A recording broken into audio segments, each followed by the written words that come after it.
everybody, this is Sherry with Cards and More by Sherry in the Supply Garden. Today I'm going to show you a technique for making cards that is very simple and yet gives you a finished look that looks much more complicated than you would think. It's called triple time or triple layer stamping. It's not a new technique. It's all over the internet and you can Google it and find lots of images of examples if you'd like. I originally learned it off of Dawn Olszewski's YouTube video on her channel, D.O. Stamping, and I will be sure to link her channel in the comments below. So what we're going to do today is a fall colored card. I'm working with ivory colored cardstock and some rust colored cardstock. You may notice that most all of my products are Stampin' Up! Products, and that's just because that's what I have, but use whatever you've got.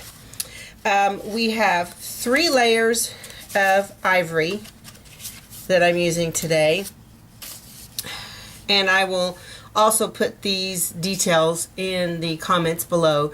Your stamping layers are going to be 2 by 3 1/4, 3 by 4 1/4, and 4 by 5 1/4. Then your matting layers or your colored layers are going to be 2 1/4 by 3 1/2, 3 1/4 by 4 1/2, and then your A2 card base 4 1/4 by 5 1/2. So here you see I've got my card base and my other matting layers. So what I'm going to do first is take some repositionable adhesive. I happen to use the Hermafix, the dotted adhesive, and we're just going to eyeball and layer these 3 ivory panels together. You want to use something that you know that you can easily pull these back apart. Let's see, that one's scooching around already. Let's put a little extra on there so it will stay put. And you know, if you want to be super careful about how you lay it out, that's fine. I always just eyeball it because it is just a card, folks. It's not rocket science. So there we have our 3 panels layered together. Now I have a stamp set. Again, it's Stampin' Up! It's called Gently Falling. It is what they call a 2-step stamping, where you have a solid image and then you have the coordinating outline image. And I'm going to start with the solid images of 3 different leaves, and we're going to use some yummy fall colors. I'm going to start with a lovely green. It's called Always Artichoke, and ink this up real good. However, I am going to stamp off once so that I do not have the full saturation of the color, and you'll see why in a minute. And this is completely random.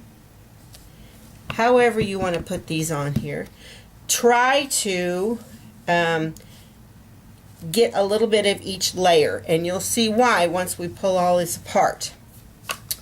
Okay, now I'm going to take a really pretty rust color. It's called Cajun Craze, and take what I think is a pin oak leaf. Again, stamp off once so that you're not working with full color on this.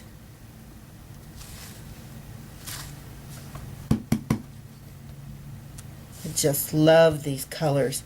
I live in South Texas, and while we do get a little bit of fall, we don't get much. And I'm from the Midwest, and I really do miss those pretty fall colors. Now we're going to take our last smaller leaf in a beautiful more mustard color. Again, stamp off once so you don't have quite so much saturation. Looks like I had something on there, but you're not going to see that when we get done.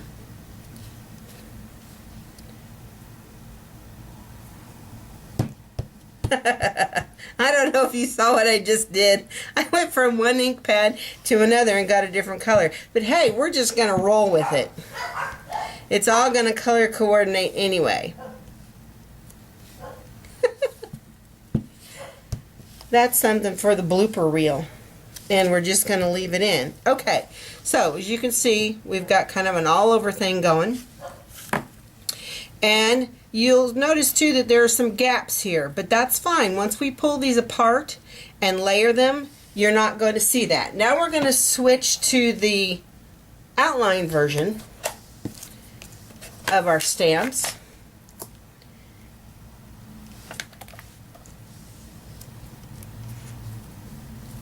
And we're going to go back into the same colors which we used. If I can get this to stick good, which doesn't want to.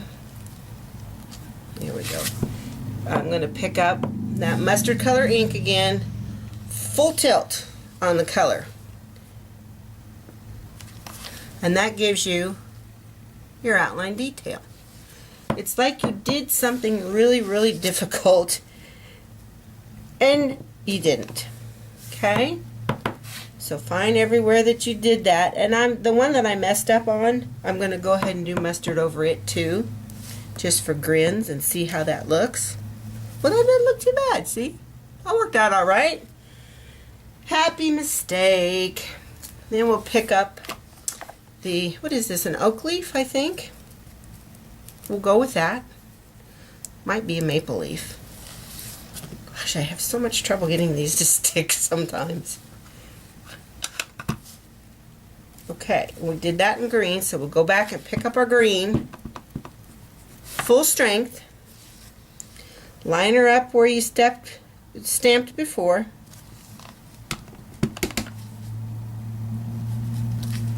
And this, I like this stamp set and this technique because it kind of gives you kind of a watercolor effect. See how that's giving you the detail on your images? And then we'll pick up our last one, which was the pin oak leaf. And hopefully we'll go into the right ink color. Again, pick that up full strength.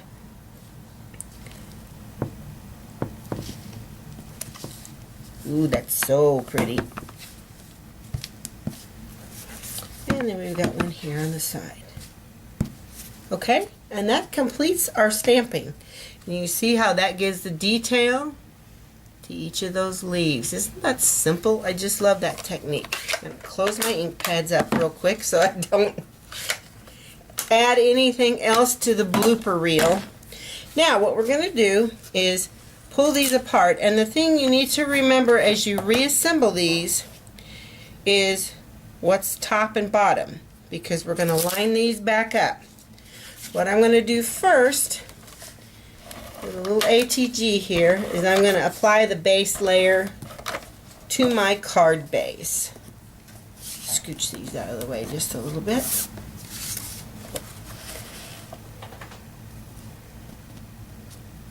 And I know what you're thinking, boy, that looks weird. That's a strange looking border, but wait till we get it all put together.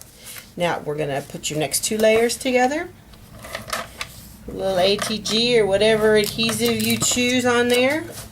This gets layered on here. And look how that makes those colors just pop out beautiful. And then we'll layer the smallest one on its, whoopsie, on its little part.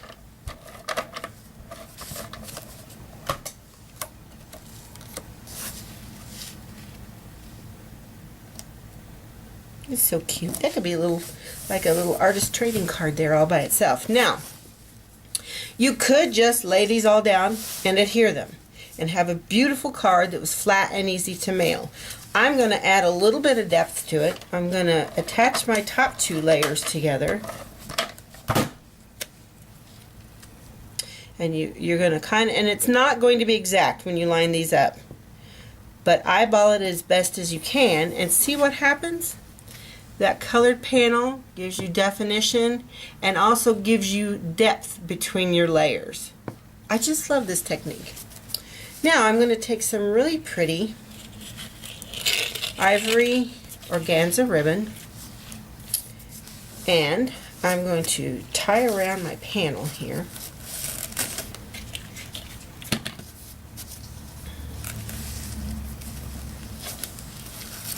Just make a nice easy knot, because knots are infinitely easier than bows. Can I get a witness? Okay. cut that off and we'll trim that down when we get done here because I know that's way too long. Now what I'm going to do is I'm going to take some dimensionals or pop dots, whatever you call them, foam adhesive tape, and we're going to pop this layer up just a tiny bit.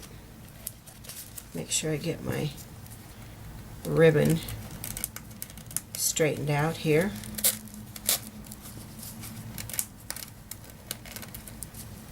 That looks pretty good. Okay, peel your little backers off.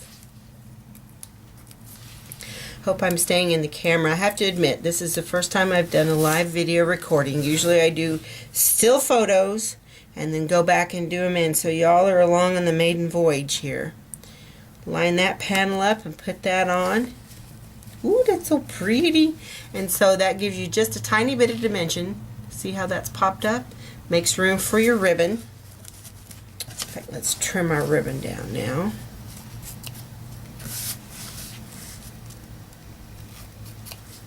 I just love this organza ribbon. It has such a pretty shimmer to it. Then I pre-stamped and pre-punched out a little oval and a scalloped oval, inked the edges of both, and this says friend to friend. I'm going to pop this up on the dimensionals also, or pop dots, or foam tape, whatever you call it. It all does the same thing. Make sure my card's going the right way here. I'm assuming I'm not the only one that's ever done that. Lay that on there. And just as quick as can be, you've got a pretty little card. You could swap out the colors. You could swap out the greeting.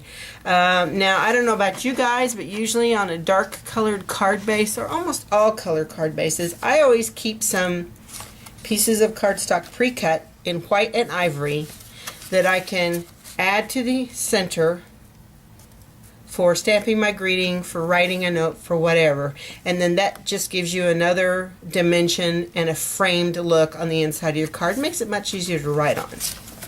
Okay, now I wanted to show you a couple other examples.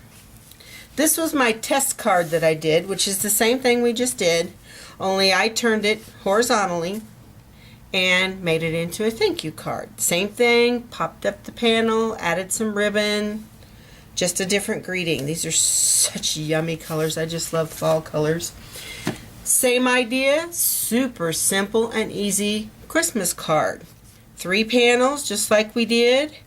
I used 2 different colors of blue. I added some, let's see if we can get the camera to pick it up. See the shimmer? I took my At You Speak Up pen, or however you pronounce that, and went over all the smaller snowflakes. Stamped my greeting on a little pennant that I cut with a die cut. Punched these out, and everything is foam taped, added there, and you have a super simple, super cute Christmas card. Again, with the different colors, the different layout, different theme, you're going to get a totally different look each time, even though it's the same exact thing. Now, for a variation, this is the same technique. But as you can see, I did not use the 3 panels like we did on these. Okay, what I've done here is I have 2-inch squares that are then matted on 2 1/8-inch squares. This center panel here is 2 by 3 1/2, matted on 2 1/8 by 3 5/8. And then you have your back piece here that is 4 by 5 1/4 mounted onto your card base. I like this look, but I will say I found this harder to make your stamped images come out nice and to line them up. But all in all, I think it's a pretty little card. Put some ribbon on it, added a little doohickey there in the middle, and there you go. So these are fast, easy ways to get different looks that look like you've done so much. Oops, turn this one the right way. That you could use anything for. Birthday cards, thank you cards, plain note cards, as you saw, Christmas cards. And it's just a great technique. Again, I will add the links to where I originally saw this, even though it's all over the internet. You can find it as well. I hope this is something you might want to try. That'd be a quick and easy card for you to use, and is good for beginning stampers as well as advanced stampers. If you have any questions, please leave a comment below. Like and subscribe. Thank you so much for stopping by today.